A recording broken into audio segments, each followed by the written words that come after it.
வணக்கம் மாணவ செல்வங்களே. வகுப்பு 3 சுற்றுச்சூழல் அறிவியல் பாடத்திற்கு மீண்டும் வரவேற்கிறோம். குழந்தைகளே, நாம் எங்கு வாழ்கிறோம்? வீட்டிற்குள். நான் சொல்வது சரிதானே? நாம் அனைவரும் நம்மை பாதுகாப்பாக வைத்திருக்கும் ஒரு வீட்டில் வாழ்கிறோம். நம்மை போலவே விலங்குகளும் வாழ இடம் தேவை. அந்த இடம் தங்குமிடம் என்று அழைக்கப்படுகிறது. இன்றைய வகுப்பில் விலங்குகளின் தங்குமிடம் பற்றி அறிந்து கொள்வோம். கற்றுக்கொள்வீர்கள். இந்த பாடத்திலிருந்து நீங்கள் கற்றுக்கொள்வீர்கள் விலங்குகள் மற்றும் அவற்றின் தங்குமிடங்கள், செல்லப்பிராணி, வீட்டு மற்றும் காட்டு விலங்குகளின் வகைகள்.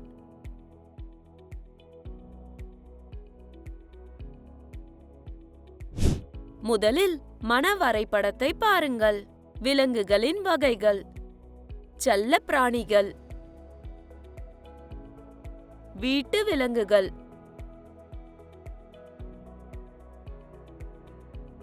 காட்டு விலங்குகள். தங்குமிடங்களின் வகைகள்: இயற்கை தங்குமிடங்கள், மனிதனால் உருவாக்கப்பட்ட தங்குமிடங்கள்.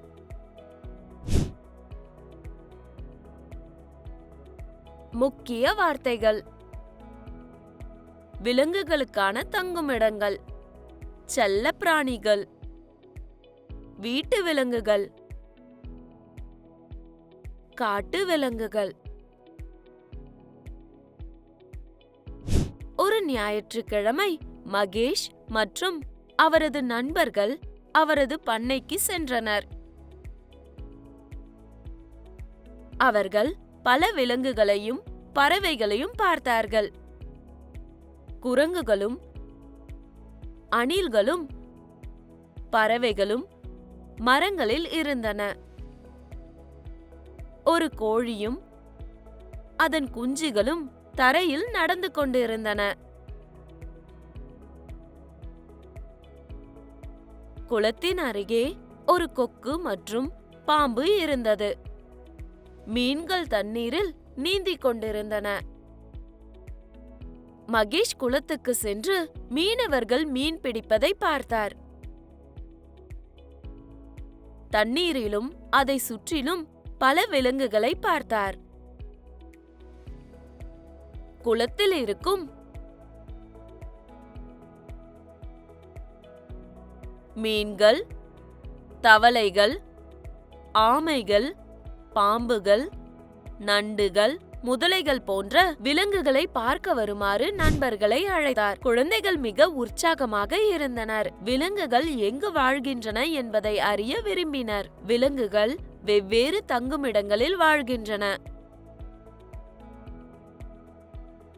தங்குமிடம் விலங்குகளை பாதுகாக்கிறது. சூடான சூரியன், மழை, குளிர்காலநிலை, மற்ற காட்டு விலங்குகள் இடமிருந்து.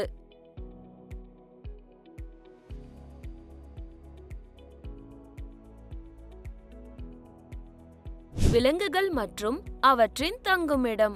விலங்குகள் 2 வகையான தங்குமிடங்களில் வாழ்கின்றன. இயற்கை தங்குமிடங்கள், மனிதனால் உருவாக்கப்பட்ட தங்குமிடங்கள். சில இயற்கை தங்குமிடங்களை பார்ப்போம். ஒரு முயல் ஒரு குழியில் வாழ்கிறது.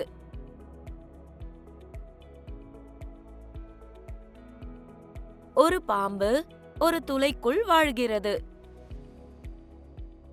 ஒரு பறவை மரத்தில் கூடு கட்டுகிறது. ஒரு சிங்கம் ஒரு குகையில் வாழ்கிறது. ஒரு மீன் தண்ணீரில் வாழ்கிறது. மனிதனால் உருவாக்கப்பட்ட சில தங்குமிடங்களை பார்ப்போம். ஒரு நாய் ஒரு கொட்டில் வாழ்கிறது. ஒரு மாடு கொட்டகையில் வாழ்கிறது. ஒரு குதிரை தொழுவத்தில் வாழ்கிறது. ஒரு கோழி கூண்டில் வாழ்கிறது. ஒரு மீன் வீட்டிலுள்ள மீன் தொட்டியில் வாழலாம்.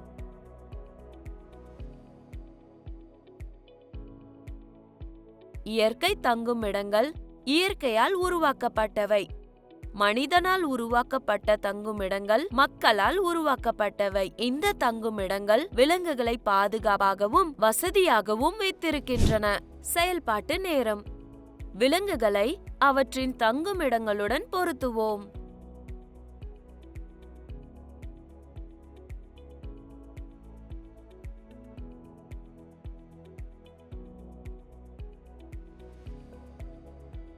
பொந்து இயற்கை தங்குமிடம்.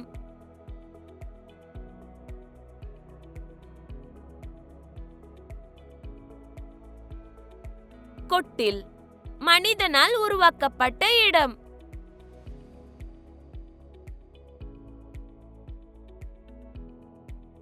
கூடு இயற்கை தங்குமிடம்.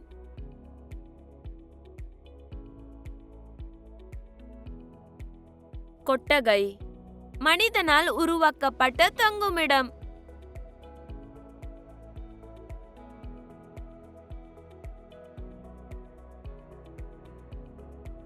தொழுவம் மனிதனால் உருவாக்கப்பட்ட தங்குமிடம்.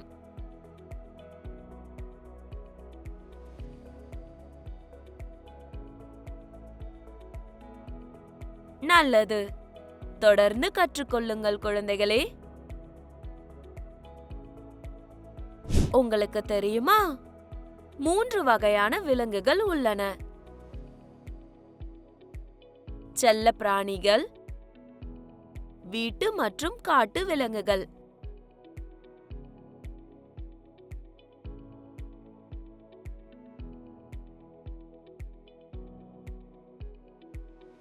அவற்றை ஒவ்வொன்றாக புரிந்து கொள்வோம்.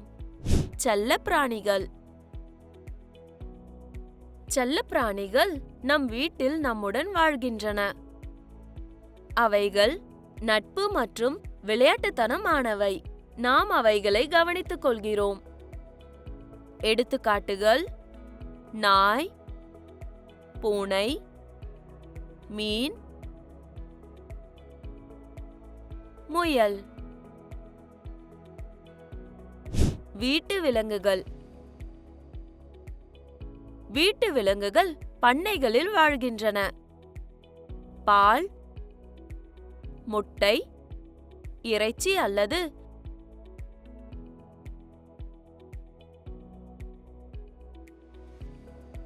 எடுத்துக்காட்டுகள்: பசு, ஆடு, கோழிகள், குதிரை, பன்றி. காட்டு விலங்குகள்.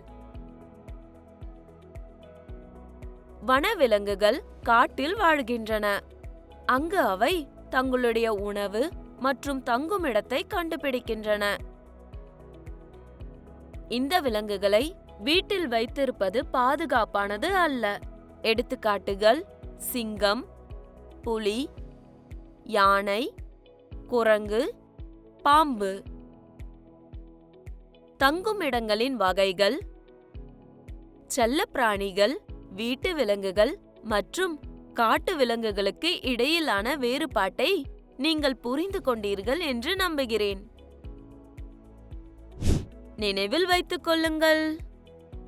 சில விலங்குகள் இயற்கையான தங்குமிடங்களில் வாழ்கின்றன. சில விலங்குகள் மனிதனால் உருவாக்கப்பட்ட தங்குமிடங்களில் வாழ்கின்றன. செல்ல பிராணிகள் நம் வீடுகளில் வாழ்கின்றன. வீட்டு விலங்குகள் பண்ணைகளில் வாழ்கின்றன. வனவிலங்குகள் காடுகளில் வாழ்கின்றன. நல்லது குழந்தைகளே. பகுதி 2 விலங்குகளின் தங்குமிடங்களை பற்றி மேலும் அற்புதமான உண்மைகளை கற்றுக்கொள்வோம். உங்கள் வீட்டு மதிப்பீட்டை செய்ய மறக்காதீர்கள். மீண்டும் சந்திப்போம் குழந்தைகளே. வீட்டு பாட மதிப்பீடு. கோடிட்ட இடத்தை நிரப்பவும். கேள்வி 1. விலங்குகள் டேஷ் என்று அழைக்கப்படும் இடத்தில் வாழ்கின்றன. கேள்வி 2. ஒரு நாய் டேஷ் வாழ்கிறது. கேள்வி 3. காட்டு விலங்குகள் டேஷ் வாழ்கின்றன. கேள்வி 4. ஒரு பறவை டேஷ் உருவாக்குகிறது. கேள்வி 5. தங்குமிடங்கள் விலங்குகளை டேஷ் மற்றும் டேஷ் ஆகியவற்றிலிருந்து பாதுகாக்கின்றன. சரியான பதிலை வட்டமிடுங்கள். கேள்வி 1.